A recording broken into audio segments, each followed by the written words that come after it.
तो चलें हम स्टार्ट करते हैं, एक्सेल को स्टार्ट लेते हैं एक्सेल का।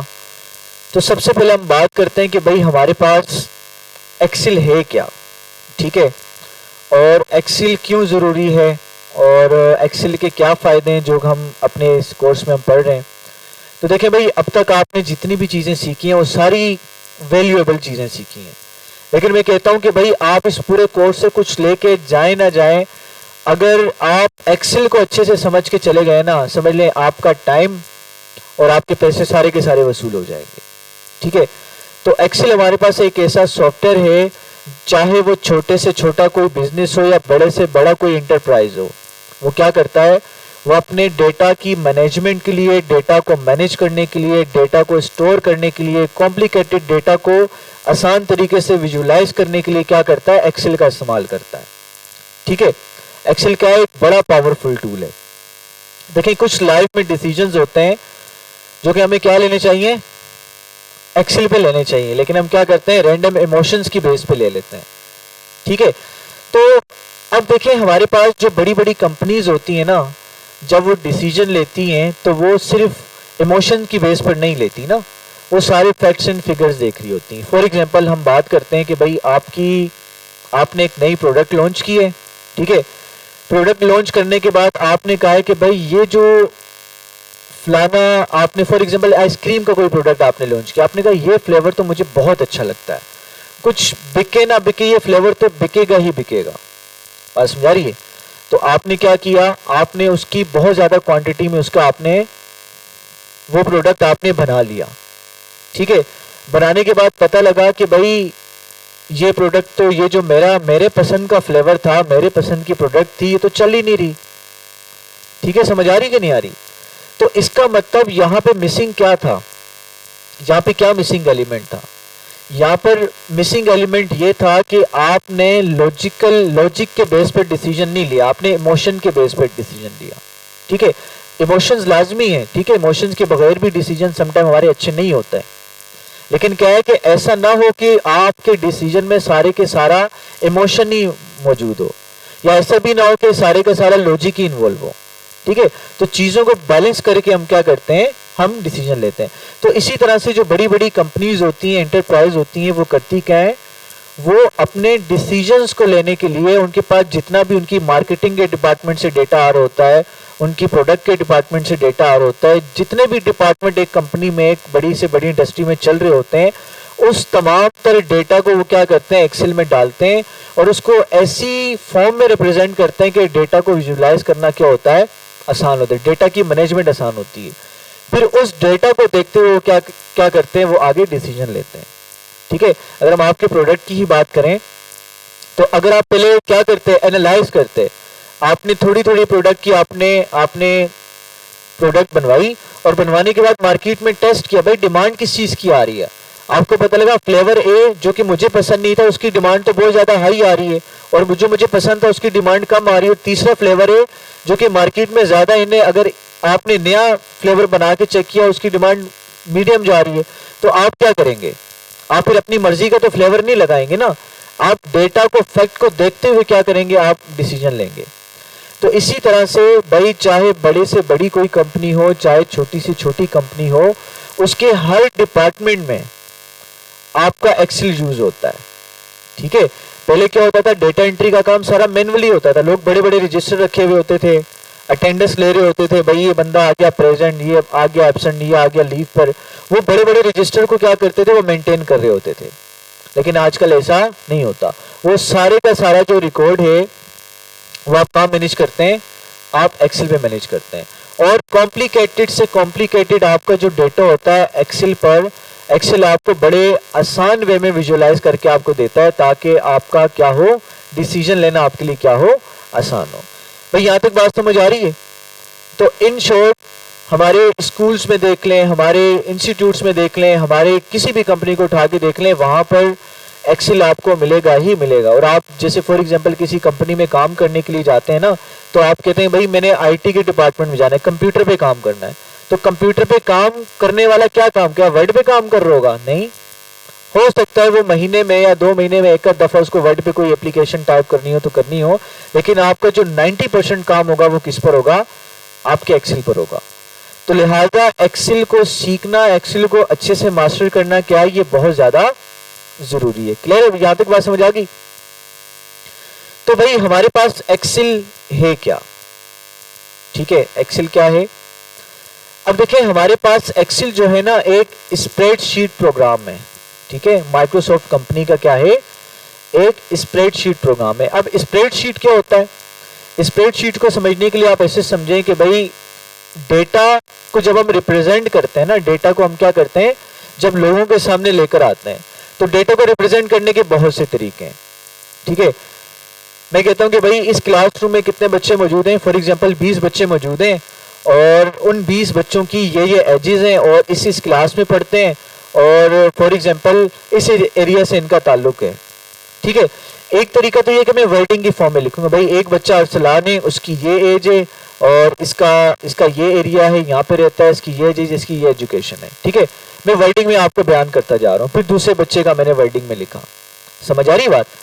एक तो ये कि मैंने इस तरह से वर्डिंग की फॉर्म में लिखा।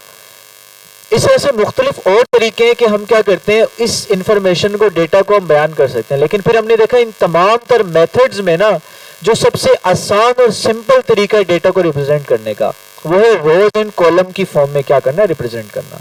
कि आपने क्या बना दिया, एक टेबल बना दिया। टेबल में आपने एक कॉलम के ऊपर लिखा स्टूडेंट नेम, एक कॉलम में लिखा आपने एज, एक पे लिखा एजुकेशन, एक पे लिखा एरिया। तो अब इस तरह से हम जो क्या करेंगे, डेटा को रिप्रेजेंट करेंगे। एक तो ये रिप्रेजेंट करना भी आसान होगा और जो जिसको हम दिखा रहे हैं उसके लिए समझना भी आसान होगा। तो जो सबसे ज्यादा इजीएस्ट वे है हमारे डेटा को रिप्रेजेंट करने का, वो क्या है, वो टेबुलर फॉर्म, यानी कि टेबल की फॉर्म में डेटा को रिप्रेजेंट करना है। तो स्प्रेडशीट का मतलब क्या होता है, एक ऐसा प्रोग्राम होता है जिसके अंदर डेटा को रोज एंड कॉलम में क्या किया जाता है, रिप्रेजेंट किया जाता है। बात समझ आ रही है? स्प्रेडशीट क्या होता है? एक ऐसा प्रोग्राम होता है जिसके अंदर डेटा को रोज एंड कॉलम की फॉर्म में क्या किया जाता है, रिप्रेजेंट किया जाता है या फीड किया जाता है। क्लियर है? समझ आ गई? अच्छा, अब हमारे पास इंट्रोडक्शन की तरफ चलते हैं। भाई देखिए, मैंने आपसे कहा था किसी भी सॉफ्टवेयर को आप सीखने लगे हैं तो सबसे पहले आपके माइंड में उसके बारे में क्या होनी चाहिए, इंफॉर्मेशन होनी चाहिए। इंफॉर्मेशन में सबसे बेसिक बात क्या आती है कि आप उसकी आइडेंटिफिकेशन कैसे करेंगे। ठीक है, जैसे आप किसी इंस्टीट्यूट में दाखिला लेने जा रहे हैं, आप किसी भी जगह पे आप पढ़ने के लिए जा रहे हैं, तो सबसे इंपॉर्टेंट क्या चीज है आपके लिए, इंस्टीट्यूट का नाम है ना, कि भाई किस इंस्टीट्यूट में जा रहे हैं, इसकी क्या क्रेडिबिलिटी है मार्केट में, इसको कैसे पहचाना जाता है। ठीक है, क्या आइडेंटिफिकेशन है। और किसी भी सॉफ्टवेयर को पहचानने के लिए क्या चीज जरूरी है, उसका क्या बताया था, उसका क्या चीज जरूरी है। जैसे आपका नाम है, जैसे आपका नाम आपके लिए जरूरी है, आपकी पहचान है, तो किसी सॉफ्टवेयर के लिए उसकी पहचान क्या है, नाम तो है लेकिन कैसे पहचानोगे आप। भाई रैंडम आपके पास बहुत सारे सॉफ्टवेयर की फाइल आपको दे दी जाए, तो आप कैसे आइडेंटिफाई करोगे कि ये एक्सेल की फाइल है, ये इमेज हमें गिवन है, ये डॉक्यूमेंट की फाइल है हमारे पास, ये पिक्चर है, ऑडियो है, वीडियो, कैसे आइडेंटिफाई करोगे? हाँ कैसे, इसका नाम क्या है, इसे हम क्या कहते हैं? हाँ भाई सोचो, प्रॉपर्टीज में तो है, लेकिन मसला ये कि देखो आप लिखते नहीं हो ना, आप लोग अभी छोटी छोटी बातें लिखते नहीं हो, और यही चीजें मैं कह रहा हूँ इंटरव्यूज में पूछी जाती हैं। आप जाओगे ना तो वो आप बोलोगे भाई वो सॉफ्टवेयर इंजीनियरिंग करके आए, वो बोलेंगे भाई काम करो, इंटरनेट की ये विजय केबल को निकाल के दोबारा लगा के तो दिखाओ। आप बोलोगे यार ये तो सारी जिंदगी मैंने देखा ही नहीं, ये कंप्यूटर को कैसे अटैच करते हैं, डीटैच करते हैं, पता ही नहीं मुझे। समझ आ रही है? तो इस तरह के बहुत से सिनेरियोज होते हैं कि भाई छोटी छोटी चीजें समटाइम आपको बड़ा काम खराब कर सकती हैं। ठीक है, तो खैर तो हम कैसे पहचानेंगे? इस बच्चे ने ठीक कहा, सही इशारा किया इसने, कि हमारे पास जो फाइल नेम एक्सटेंशन होता है ना हमारे पास किसी भी सॉफ्टवेयर का, वो उसकी पहचान होती है। अब फाइल नेम एक्सटेंशन कहाँ पे मौजूद होता है? भाई देखिए, आप किसी फाइल पे क्लिक करेंगे, जैसे ये आपके पास आ रही फाइल, अब तो देखिए इसके ऊपर पीडीएफ लिखा हुआ आ रहा है, इसका पीडीएफ लिखा हुआ आ रहा है। क्यों? क्योंकि पीडीएफ का सॉफ्टवेयर इसका कंप्यूटर का इंस्टॉल हुआ है। अगर इसके ऊपर सॉफ्टवेयर ना इंस्टॉल होता तो आप कैसे आइडेंटिफाई करते हैं? इसकी फाइल नेम एक्सटेंशन से। देखिए यहाँ पर लिखा हुआ आ रहा है, इसके नाम के आगे .pdf लिखा हुआ आ रहा है ना, तो ये इसकी क्या है, ये इसकी आइडेंटिफिकेशन है। इसी तरह से आपने क्या करना है, जैसे एक्सेल की फाइल है, इसकी फाइल में एक्सटेंशन क्या होगी, .xlsx, ठीक है, xlsx, ये इसकी क्या है, फाइल नेम एक्सटेंशन है। क्लियर है, समझ आ रही है। तो आप ये याद रखें कि भाई आपने कैसे पहचाने, फॉर एग्जांपल अगर सॉफ्टवेयर इंस्टॉल नहीं है आपके कंप्यूटर में ना, तो आपके पास सारी फाइल इस तरह की व्हाइट कलर की इमेज में आपको नजर आ रही होंगी, तो वहां पे हो सकता है वहां पर एक्सेल की फाइल में लिखा हुआ प्रेजेंटेशन 1 प्रेजेंटेशन 2 आपको कंफ्यूज करने के लिए बोले भाई एक्सेल की फाइल अलग कर दो, पावर पॉइंट की फाइल अलग कर दो, तो फिर आपके लिए कंफ्यूजन होगी ना। तो ज़हन में रखना है पावर पॉइंट की क्या थी एक्सटेंशन .pptx, यहां पर देखें फाइल में लिखी हुई आ रही होगी, तो इसकी क्या है .pptx पावर पॉइंट की, और एक्सेल की क्या है .xlsx। तुम्हारे सॉफ्टवेयर का नाम क्या है, एक्सेल नाम है, इसका फाइल नेम एक्सटेंशन क्या है .xlsx। इस्तेमाल क्या होता है, डेटा को रिकॉर्ड करने के लिए, डेटा को मैनेज करने के लिए, डेटा को सिंपल वे में विजुअलाइज करने के लिए, ठीक है ये। और जितनी भी आप कह लें कि आपके पास डेटा साइंस है, डेटा साइंस क्या कहलाती है, आप देखते हैं आजकल बड़ी इन है ये फील्ड ना, बहुत ज्यादा डिमांड है इस फील्ड की, डेटा साइंस की। डेटा साइंस में क्या कर रहे होते हैं, वो सारे रो फैक्ट्स एंड फिगर को जमा कर रहे होते हैं, कलेक्ट कर रहे होते हैं, फिर सारे डेटा को फिल्टर कर रहे होते हैं, और फिर इसको एक समझने वाली फॉर्म में कन्वर्ट करके एक डिसीजन ले रहे होते हैं, ठीक है।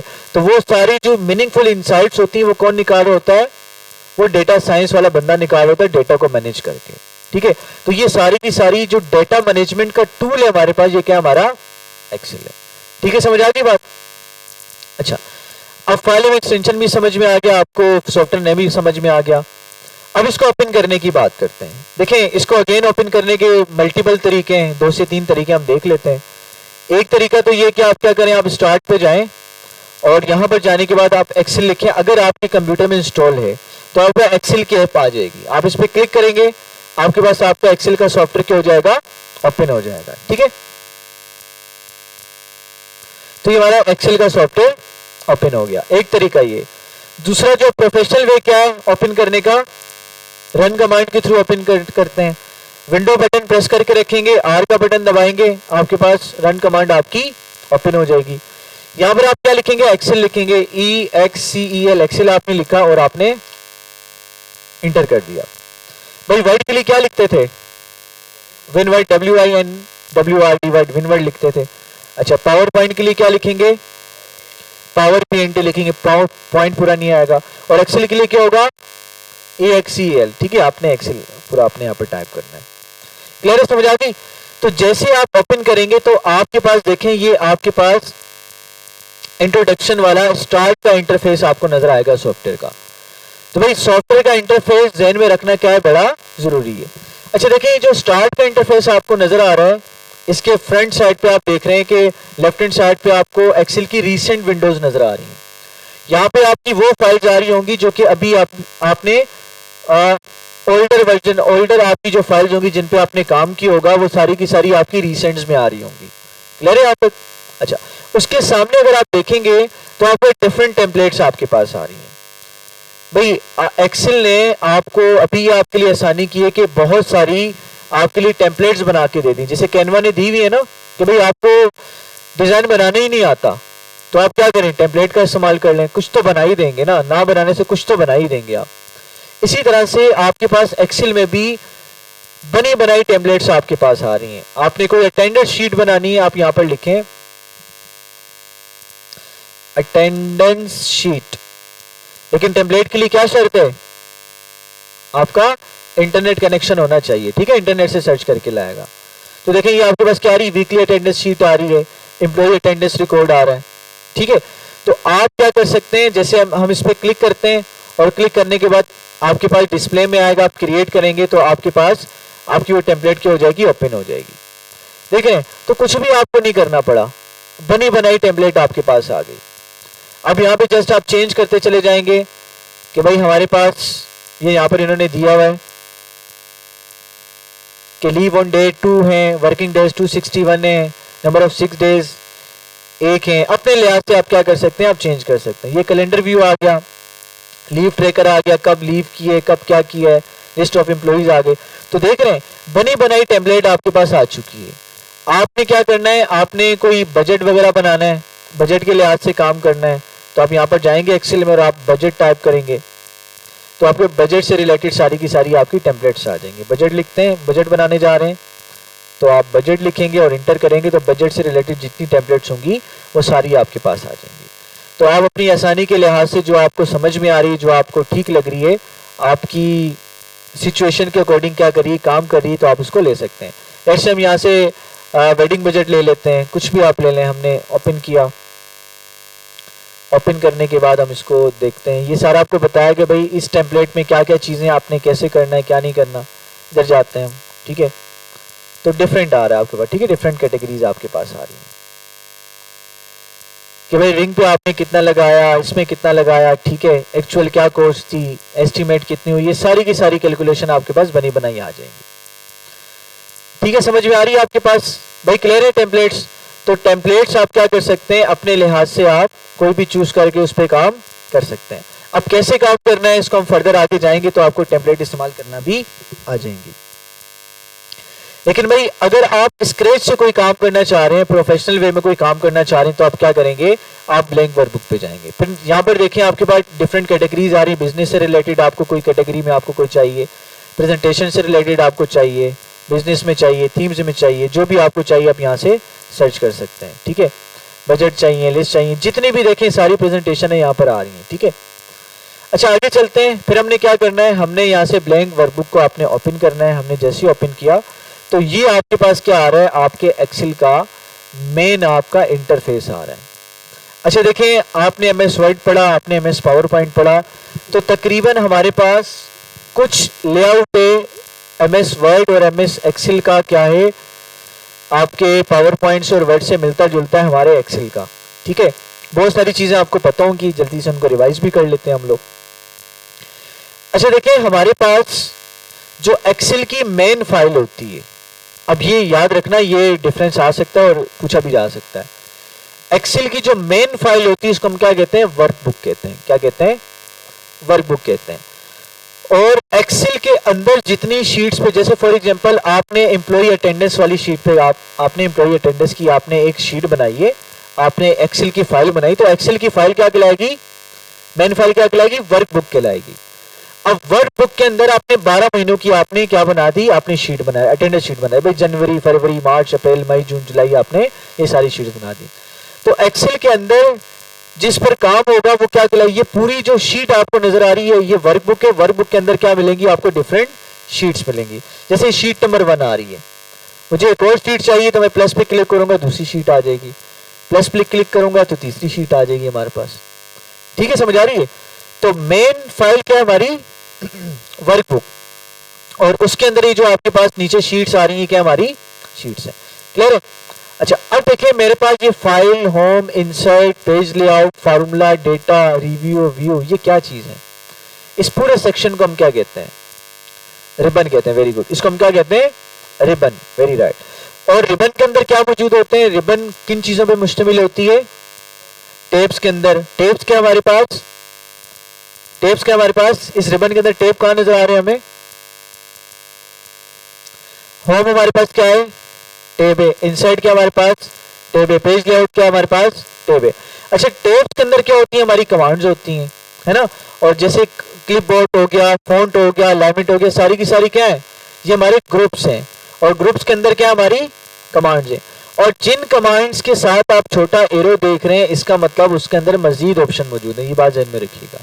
जैसे देखें यहाँ पर क्लिक कर रहे हैं तो ये ड्रॉप डाउन वाला ऑप्शन आ रहा है, यानी कि मजीद इस कमांड के अंदर मजीद ऑप्शन मौजूद है। ठीक है, समझ में आ रही है।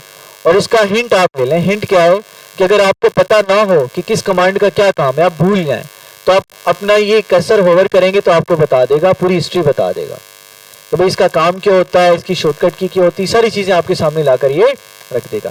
क्लियर है, समझ आ गई बात। अच्छा तो आगे चलते हैं हम।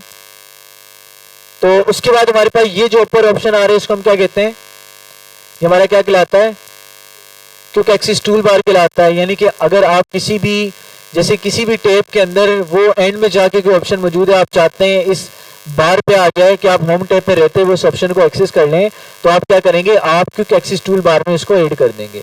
ऐड करने का तरीका पता है आप लोगों को? बिल्कुल पता है, ठीक है। अब ड्रॉप डाउन पे क्लिक करेंगे, यहाँ से आप मोर कमांड्स पे जाके आप क्या कर सकते हैं, आप किसी भी नई कमांड को अपने क्विक एक्सेस टूल बार में आप ऐड कर सकते हैं, ठीक है। अच्छा आगे चलते हैं। उसके बाद हमारे पास ये वाला जो एरिया, इसको हम क्या कहते हैं, इस वाले पॉइंट को, इसको हम क्या कहते हैं, हेल्प के बाद जो लिखा हुआ आ रहा है, नहीं इसका खास नाम है, इसका नाम क्या है, इसको हम क्या कहते हैं, टेल मी बार कहते हैं। देखो लिखा हुआ भी आ रहा है, tell me what you want to do, मुझे बताओ आपने क्या करना है, ठीक है। इसका फायदा क्या, आप यहां पे जाएं, आप लिखें एड अ चार्ट, ठीक है। अब जो भी यहाँ पे क्यूरी सर्च करेंगे उसी से रिलेटेड जो मुनासिब ऑप्शन होंगे आपको लेकर के आ जाएगा। देखिए मैंने चार्ट ऐड किया, यहाँ पर मुझे बता रहे कौन सा चार्ट आपने ऐड करना है, चार्ट के ऑप्शन यहाँ पर आ गया। तो टेल मी बार में आप कोई भी कीवर्ड सर्च करते हैं तो आपको उसी ऑप्शन की तरफ वो लेकर चला जाता है। क्लियर है? अच्छा ये क्या चीज आ रही है हमारे पास, ये वन ड्राइव के अकाउंट का ऑप्शन आ रहा है, ठीक है। वन ड्राइव को भी हम देखते हैं, नहीं पढ़ा ना आप लोगों ने वर्ड और पावर पॉइंट में, उसको भी देख लेते हैं। अच्छा यहाँ पर वर्ड, हमारा जो अकाउंट है वन ड्राइव का, उसके साइन इन का ऑप्शन आ रहा है।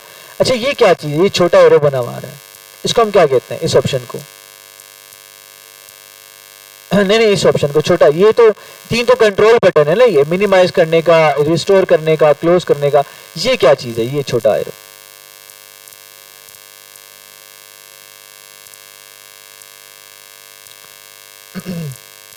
देखें आप लोग पता सारा है, ऑप्शन का पता है काम क्या करता है, लेकिन मेन चीज है कि अगर फॉर एग्जांपल कोई आपसे बैठ के इंटरव्यू कर लेता है, आप कहीं पर जाते हो काम के हवाले से सिलसिले में, तो देखिए सिंपल चीजें, अगर ये आपने लिखी हुई होती तो आपके माइंड में चीजें होती, ठीक है। इसको हम क्या कहते हैं, ये हमारा रिबन डिस्प्ले ऑप्शन कहलाता है। क्या कहलाता है, रिबन डिस्प्ले ऑप्शन। इससे आप रिबन को आप डिस्प्ले चेंज कर सकते हो रिबन का। अब देखो हमारे पास कमांड शो नहीं हो रही ना, तो मैं यहाँ पे क्लिक करके यहाँ पे करूंगा शो टैब्स एंड कमांड, तो टैब्स एंड कमांड मेरी शो होने लग जाएगी। अगर मैं यहाँ पे जाके क्या करता हूँ, ऑटो हाइड रिबन करता हूँ, तो ऑटोमेटिकली मेरी रिबन हाइड हो जाएगी। जब मैं यहाँ पे क्लिक करूंगा रिबन ऑप्शन पे, तब जाके मेरे पास, या यहाँ पे क्लिक करूंगा तो ये मेरे सारे ऑप्शन मुझे शो होंगे, ठीक है। तो यहाँ पे हम जाते हैं शो टैब्स एंड कमांड पर, इसको रखते हैं। भाई समझ में आ गई बात? अच्छा उसके बाद देखें हमारे पास ये स्क्रॉल बार है, आपके वर्ड में भी स्क्रॉल बार थी, ये कौन सी स्क्रॉल बार है, इसको हम कौन सी स्क्रॉल बार कहते हैं, हॉरिजॉन्टल है, हाँ ये वर्टिकल है, वेरी राइट। तो ये वर्टिकल स्क्रॉल बार आ गई और ये हॉरिजॉन्टल स्क्रॉल बार आ गई, ठीक है। अच्छा उसके बाद ये भी चीज आपको पता है। उसके बाद देखें ये हमारी शीट्स के ऑप्शन आ रहे हैं, यहाँ पर हमारी वर्कशीट्स होती हैं, ठीक है। यहाँ से आप इसको प्लस वाले बटन पे क्लिक करके मजीद वर्कशीट ऐड कर सकते हैं। आपने रीनेम करना है, आप राइट क्लिक करें, यहाँ पर देखो रीनेम का ऑप्शन आ रहा है। अब यहाँ पे आपने जैसे लिख दिया जनवरी की आपकी अटेंडेंस शीट है, जनवरी आ गया, इसको रीनेम करना है, राइट क्लिक किया, रीनेम किया, ये फेब आ गया आपके पास, ठीक है। समझ में आ रही कि नहीं आ रही? तो इस तरह से आप मल्टीपल शीट्स को आप ऐड भी कर सकते हैं। डिलीट करना है तो क्या करें, क्लिक किया, क्या करें, डिलीट का बटन दबा दें, है डिलीट का बटन दबा दें, नहीं ना, डिलीट के बटन से देखो डिलीट ही नहीं हो रही, तो क्या करना पड़ेगा, अगेन राइट क्लिक करें और यहाँ से डिलीट का ऑप्शन आ रहा है, यहाँ से आप डिलीट कर दें इसको, तो ये शीट आपकी, देखिए आपको क्या दे रहा है, वार्निंग दे रहा है, Microsoft Excel will permanently delete this sheet. Microsoft Excel क्या करेगा, इस शीट को परमानेंट तौर पे डिलीट कर देगा। Do you want to continue, क्या आप इस बात को कंटिन्यू करना चाहते हैं? तो आप क्या लिखेंगे, डिलीट, भाई हम डिलीट करना चाहते हैं। डिलीट किया तो शीट आपकी क्या हो जाएगी, डिलीट हो जाएगी, ठीक है। समझ आ रही है?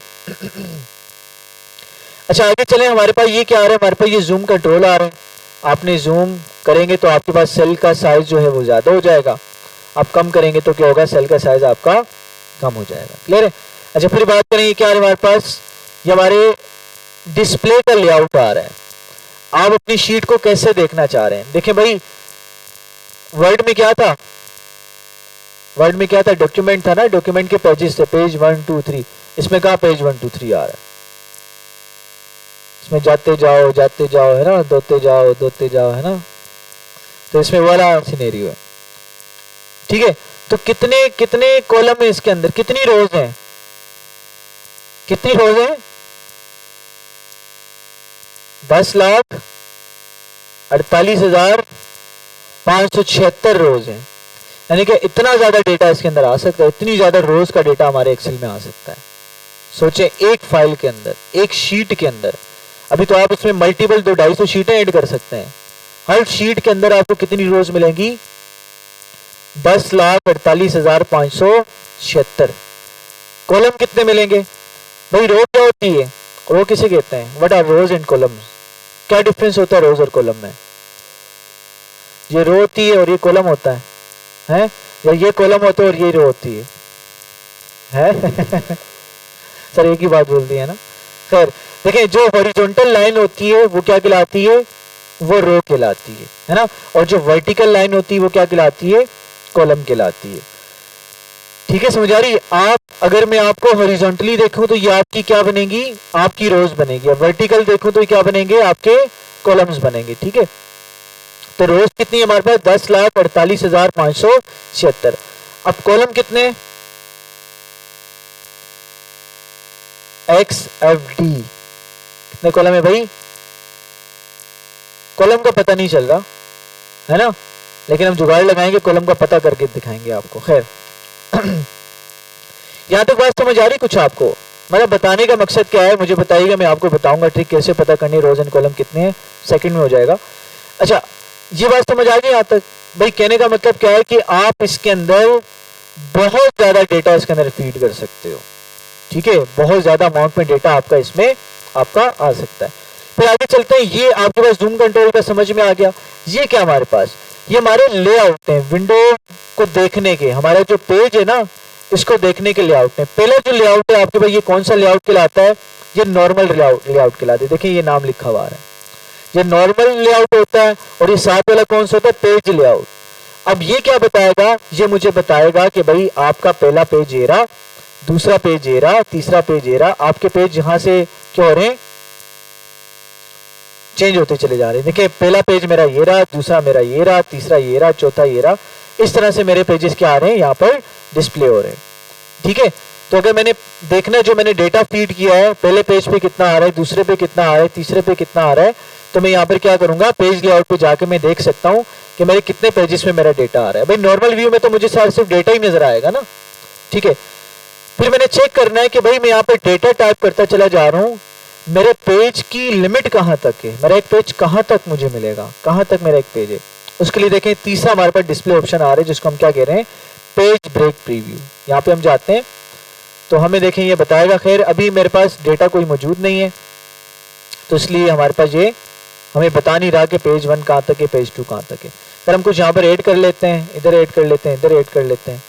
अब इस पे जाते हैं, देखते हैं। ठीक है, समझ आ रही है? तो देखें पेज ब्रेक प्रीव्यू पे जाएंगे तो हमें ये बताएगा कि भाई पेज नंबर 1 आपका ये रहा, पेज नंबर 2 आपका ये रहा, पेज नंबर 3 आपका ये रहा। ठीक है, फिर हम दोबारा नॉर्मल में जाते हैं। जब दोबारा नॉर्मल में जाएंगे तो हमारे पे जो डॉटेड लाइन लगी हुई आ रही है, ये आपके किसको बता रही होगी? बाउंड्री को बता रही होगी आपकी पेज की। भाई पहला पेज यहाँ से लेकर यहाँ तक ये आपकी बाउंड्री है और यहाँ तक ये आपका पहला पेज हो गया, दूसरा हो गया, तीसरा हो गया। इतनी बात समझ में आ गई आपको? ठीक है, तो ये हमने क्या देखा? हमारे एक्सेल का लेआउट देखा। अच्छा देखें यहां पर हमारे पास ये जो अल्फाबेटिकल फॉर्म में आपके पास ये सेल्स हैं, ये हमारे क्या है? इनको हम क्या बोलेंगे? ये हमारे क्या है? ये हमारे कॉलम्स हैं। ये हमारे क्या है? ये वर्टिकल लाइंस है ना। ये अल्फाबेट्स की फॉर्म में आपको जो नजर आ रही है हमारे क्या है? कॉलम्स। और नंबर की फॉर्म में जो आपको नजर आ रही है क्या? हमारी रोज है। क्लियर है? चलें बाकी इंशाल्लाह हम नमाज के बाद इसको कंटिन्यू करते हैं। तो अब तक भाई हमने क्या देखा? अब तक हमने देखा कि हमारे पास जो एक्सेल का लेआउट है, इस सारे इंटरफेस को हमने देखा। तकरीबन आपको देखें नजर आ रहा होगा कि तकरीबन हमारा जो लेआउट है वो सेम है हमारे किससे? हमारे MS वर्ड और हमारे MS पावर पॉइंट के। यानी कि हमारी रिबन भी उसी जगह पे मौजूद है। इसी तरह से रिबन के ऊपर देखें हमारे पास क्या आ रही है? हमारे पास ये इस बार को हम क्या कहते हैं? इस बार को हम क्या कहते हैं? नहीं, इस बार को जो ऊपर लिखी हुई आ रही है इसको हम टाइटल बार कहते हैं। क्या कहते हैं? जहाँ पे हमारी फाइल का नाम लिखा हुआ होता है। देखें, अगर आप क्या करेंगे, अगर फॉर एग्जांपल पावर पॉइंट आप ओपन करेंगे तो ऊपर क्या लिखा हुआ होगा, प्रेजेंटेशन लिखा हुआ होगा, ठीक है, क्योंकि हमारी पावर पॉइंट का जो सॉफ्टवेयर है उसका डिफॉल्ट नेम क्या होता है, प्रेजेंटेशन होता है। हाँ, अपनी मर्जी का आप कोई भी नाम देंगे तो नाम लिखा हुआ आएगा। इसी तरह से अगर आप MS वर्ड ओपन करेंगे तो क्या लिखा हुआ आएगा, डॉक्यूमेंट लिखा हुआ आएगा। क्या लिखा हुआ आएगा, डॉक्यूमेंट। और इसी तरह से मैंने आपको बताया जो हमारे एक्सेल की जो क्या होती है फाइल होती है उसको हम वर्कबुक कहते हैं। क्या कहते हैं, वर्कबुक। देखिए इसके ऊपर क्या लिखा हुआ है, बुक 1 लिखा हुआ है। तो ये बुनियादी तौर पे ये वाली जो बार होती है इसको हम क्या कहते हैं, टाइटल बार कहते हैं। क्या कहते हैं, टाइटल बार। अच्छा, अब ये वाला लेआउट तो हमने देख लिया, हमने पढ़ लिया। अब हम आगे चलते हैं, थोड़ा सा इसमें ऊपर आना है ना। तो भाई देखिए आगे फॉर एग्जांपल हमारे पास प्रोसीड करते हैं। तो अच्छा, ये देखिए छोटे छोटे बॉक्सेस आपको नजर आ रहे हैं यहाँ पर। इन बॉक्सेस को हम क्या कहते हैं, ये हमारे सेल्स कहलाते हैं, ठीक है। और ये हमारे कॉलम्स होते हैं ABCD, और 1 2 3 की फॉर्म में हमारी रोज होती हैं। अच्छा, अब अगर आपसे कोई पूछे भाई आप हमें बताएं कि एक्सेल की एक शीट में कितनी रोज होती है और कितने कॉलम्स होते हैं। रो को तो हमने देख लिया ना, अब कॉलम कितने क्वांटिटी में कैसे पता करें, भाई आसान सा काम है। जहां से रो और कॉलम एक दूसरे के साथ मिल रहे हैं, भाई इनिशियल पॉइंट क्या है, देखें A से पहले का पॉइंट देखें और 1 से पहले का पॉइंट देखें। ये आ रहा है, राइट एंगल ट्राइंगल बना हुआ आ रहा है, यहाँ पे आपने क्लिक करना है। जैसे आप क्लिक करेंगे तो देखें हमारे पास ये जो नेम बॉक्स आ रहा है इसको हम क्या कहते हैं, देखें यहाँ पर मैंने लिखा जिस तरह से हर घर का एड्रेस होता है ना, उस एड्रेस से उस जगह की लोकेशन का पता लगता है। तो आपको पता करना है कि भाई इस सेल का एड्रेस क्या है, सेल का नाम क्या है। तो हमारे पास देखें इस नेम बॉक्स में लिखा हुआ आ रहा है, इस बॉक्स को हम क्या कहते हैं, जैसे ये इस सेल का नाम क्या है, आपको पता करने क्या नाम है, सिंपल है, कोई मुश्किल नहीं है।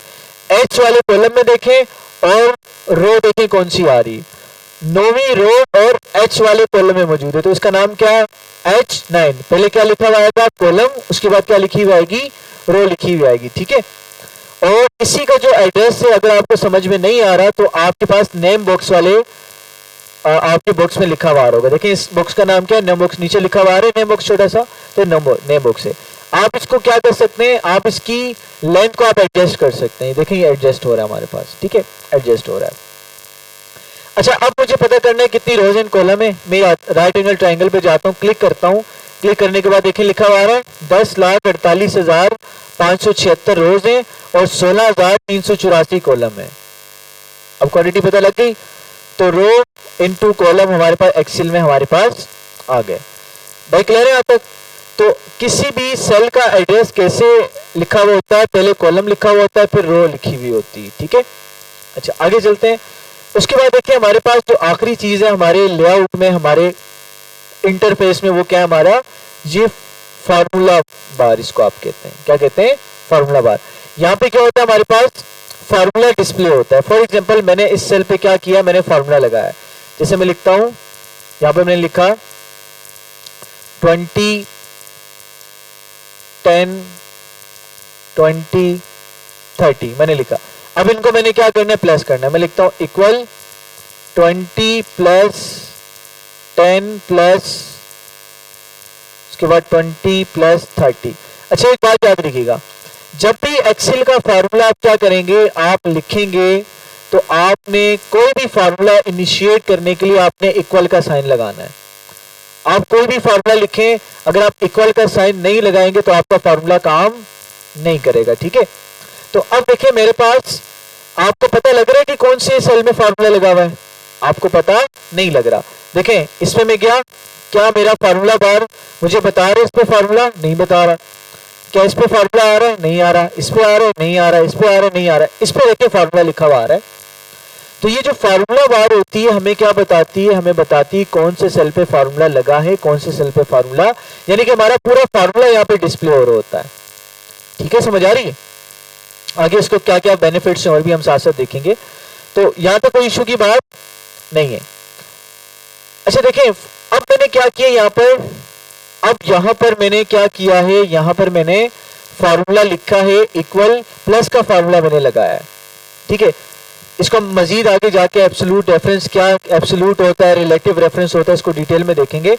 लेकिन एक छोटी सी मैं आपको ट्रिक बता दूं। देखिए यहाँ पर मैंने लिखा है 20 + 10 + 20 + 30। एक मैजिकल ट्रिक बताता हूँ। देखिए यहाँ पर मैं क्या करता हूँ, लेट से यहाँ पर मैं जाता हूँ, यहाँ पर मैं लेट से 30 कर देता हूँ। क्या मेरे फार्मूले में चेंज हो रहा है? मेरे फार्मूले में तो चेंज नहीं हो रहा। मैं इसको क्या करता हूँ, 10 करता हूँ। क्या फार्मूला चेंज हो रहा है? नहीं हो रहा। तो आपने जब भी क्या करना है, आप फार्मूला लगाए ना और आप चाहते हैं कि आपकी शीट क्या हो, ऑटोमेटिक शीट बने, उसको ऑटोमेशन में लेके जाने के लिए आप क्या करेंगे, आप सेल के रेफरेंस को सिलेक्ट करेंगे। आपने सेल की वैल्यू को डालना नहीं है। किस तरह से देखें, अब मैं यहां पे जाता हूं, मैं कहता हूं इक्वल लगाया, फार्मूला मेरा इनिशिएट हो जाएगा इक्वल से। मैं कहता हूं इस वाले सेल को सिलेक्ट किया। ये सेल को सिलेक्ट ना भी करें, इसका नाम लिख दें। ये सेल कौन सा है? ए सेल का नाम क्या है? ए, मैंने लिख दिया A5। ठीक है, मैं लिखता हूं शिफ्ट दबा के इक्वल दबाए, प्लस का निशान आ गया, या नम पैड से प्लस का निशान दबा दें।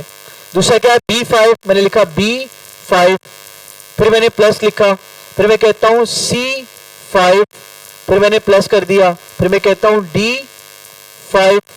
ठीक है, और मैं क्या करता हूं, खत्म हो गया, इंटर कर देता हूं। अब भी देखो क्या आ रहा है, 80 आ रहा है। लेकिन अब इसका जादू क्या, मैं लिखता हूं यहाँ पर 30 को चेंज करता हूं 50, ऑटोमेटिकली मेरा फार्मूला चेंज हो जाएगा। मुझे कुछ भी करने की जरूरत, फार्मूला चेंज करने की जरूरत नहीं पड़ी। जस्ट मैंने क्या करना है, वैल्यू चेंज करनी है। कोई भी वैल्यू आ गई तो ऑटोमेटिकली आप देखेंगे आपका फार्मूला अपडेट हो जाएगा। आपको कुछ भी करने की जरूरत, फार्मूला अपडेट करने की आपको जरूरत नहीं होगी। तो इसमें हमने क्या किया, सेल के रेफरेंस को इस्तेमाल किया। क्लियर? अब मैं इसको दोबारा यहां से डिलीट करता हूं। मैं लिखता हूं इक्वल। एक तरीका तो है कि मैं हर सेल का नाम लिखता चला जाऊं। दूसरा तरीका क्या है, मैंने इक्वल लिखा, मैंने सेल को सिलेक्ट कर दिया, सिलेक्ट किया, शिफ्ट दबा के या प्लस का बटन दबाया, फिर दूसरे सेल को सिलेक्ट किया, फिर प्लस का बटन दबाया, फिर तीसरे को सिलेक्ट किया, प्लस का बटन दबाया, फिर चौथे को सिलेक्ट करके मैंने जब आखिरी वाला को उसके आगे को प्लस माइनस नहीं डालना। मैथ्स का भी रूल है ना भाई, 2 + 3 करना है तो क्या लिखेंगे, 2 + 3 सेंटर में साइन आएगा, 2 + 5 + 3 करना है। अब क्या करेंगे, दूसरे वाले के बाद भी साइन आएगा, क्या तीसरे वाले के बाद आएगा साइन? नहीं ना, उसके आगे इक्वल आएगा। यही फॉर्मूला यहाँ पर है। मैथ में इक्वल बाद में डालते हैं, यहाँ पे इक्वल कहां डालेंगे, पहले डालेंगे। और इंटर कर दिया आपने तो 195 देखिए आंसर आ गया। अगेन इसमें आप क्या करेंगे, 85 को आप 50 कर दें तो आपका फॉर्मूला चेंज हो जाएगा। आपको कुछ भी करने की जरूरत नहीं है। ठीक है, समझ आ रही है यहां तक बात? तो इस तरह से आप क्या कर सकते हैं, ऑटोमेशन लेकर आ सकते हैं अपनी शीट में। क्लियर? आगे चलते हैं। तो नेक्स्ट हमारे पास देखें, फॉर एग्जांपल एक और हम मैजिकल चीज देखते हैं। मैं लिखता हूं 1 प्लस, ठीक है, और फॉर एग्जांपल मैं कहता हूं इक्वल 1 में प्लस कर दो किसको, 1 को। क्या हो गया, 2 हो गया। फिर मैं क्या करता हूं, इक्वल 2 में प्लस कर दो किसको, 1 को, तो क्या हो जाएगा, 3 हो जाएगा। तो इस तरह से मेरी नंबरिंग आ रही है। लेकिन मुझे इसमें मैन्युअली बड़ा काम करना पड़ रहा है। लेकिन अगर मैं यही काम कर लूं, फॉर एग्जांपल क्या काम करूं, मैं कहता हूं कि भाई इक्वल इस सेल में क्या कर दो, ऊपर वाले सेल में, प्रीवियस सेल में 1 को ऐड कर दो। ठीक है, समझ में आ गई? अब मैंने क्या करना है, आपको जितना सीरियल नंबर चाहिए जस्ट आप इसको कॉपी करें और आपको जितना सीरियल नंबर चाहिए आप उसको सिलेक्ट करें। सिलेक्ट करने के बाद कंट्रोल V कर दें तो आप देखेंगे आपका सीरियल नंबर पूरे का पूरा, जितनी आपने सिलेक्शन ली थी वहां पर आपका सीरियल नंबर आ जाएगा। समझ आ रही है? दोबारा देखें, दोबारा देखें। एक तरीका तो क्या है, मैं एक तो मैन्युअली लिखूं 1 2 3 4 5 6 7 8 9 10, एक तरीका तो ये। दूसरा तरीका क्या है, मैंने आपको बताया हम क्या करें, जैसे मैंने 1 लिखा, मैं कहता हूं इक्वल 1 प्लस 1, 2 बनाना है ना, 1 + 1 2 हो गया। फिर मैं तीसरे नंबर लिखने के लिए क्या किया, मैंने 2 + 1 कर दिया। फिर क्या करूंगा, इक्वल 3 + 1 कर दूंगा। ठीक है, तो इस तरह से मेरा सीरियल नंबर क्या होगा, कंटिन्यू होगा। लेकिन आसान तरीका क्या, उसी रिलेटिव रेफरेंस को इस्तेमाल करने का कि आप जाओ आप लिख लो इक्वल प्रीवियस वाले सेल में 1 को ऐड कर दो। अब ये क्या करेगा, अब ये 1 को नहीं देखेगा, अब ये देखेगा प्रीवियस वाला सेल कौन सा है, उसमें 1 को ऐड करके आपको टोटल करके ला के देगा। अब फिर क्या करना है, आपने सेल को कॉपी किया, कॉपी करने के बाद आपने सिलेक्ट करना है, ठीक है। जितनी सिलेक्शन आप यहां से लेंगे, जितने सेल्स को आपने यहां से सिलेक्ट किया है, आपने रेंज ली, रेंज लेने के बाद आपने क्या करना है, जस्ट कंट्रोल वी करना है, तो आप देखेंगे ऑटोमेटिकली आपकी वो सारी की सारी जो वर्डिंग है या आपकी जो सीरियल नंबर है वो सारे का सारा ऑटोमेटिकली यहां पर आ जाएगा, आपको कुछ भी करने की जरूरत नहीं पड़ेगी। क्लियर है, यहां तक समझ आ गई? कोई टेंशन, कोई इशू? प्रोसीड करें आगे। अच्छा जी, एक दो बातें और बताता हूं, उसके बाद फिर आगे निकलते हैं, ठीक है भाई। आप बोलो सर नहीं समझ आ रहा है, कोई शॉर्टकट बताएं सर, क्या इसको हम लेके जाएं, इसको प्लस प्लस माइनस माइनस करें, नहीं समझ आ रहा। दूसरा तरीका क्या है भाई, देखें मैंने लिखा है यहाँ पर 1 लिखने के बाद देखें सेल को मैंने सिलेक्ट किया। अब इसके सेल के कॉर्नर पे आप देखें छोटा सा डॉट लगा हुआ आ रहा होगा, आपको नजर आ रहा है? आप इस डॉट पे आप क्लिक करेंगे, ये प्लस का निशान बना हुआ आ गया।